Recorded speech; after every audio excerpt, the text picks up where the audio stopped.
This is, the title of this series is called From Whitman to Ginsberg, and this is the 7th edition. It originally was titled The Anti-Tea Coffee House Poetry Collective, News from the 99%, but we've changed the title.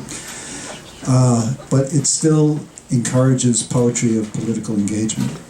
Now, I'm just going to speak a little bit about what we aspire towards. This series encourages spoken word poetry, that is, engaged with the world and with human concerns. That is, accessible poetry.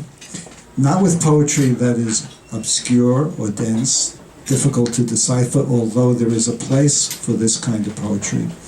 We're striving for accessible poetry that could be understood on some level at first hearing. And we hope to arouse, delight, and challenge our audience.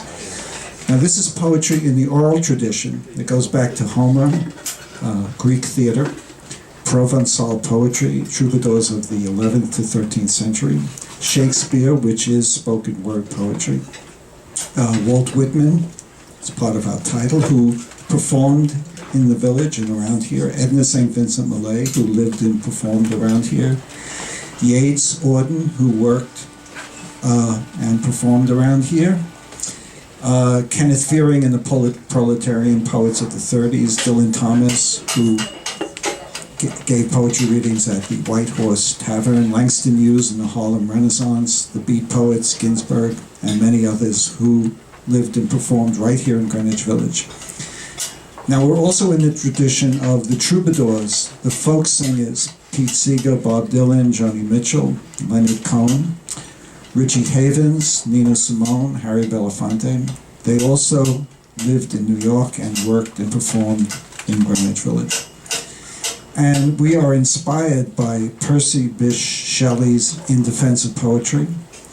Poetry, as this is a paraphrase of what Shelley said, poetry animated by political events, a visionary poetry that inspires, shapes politics, and alters lives.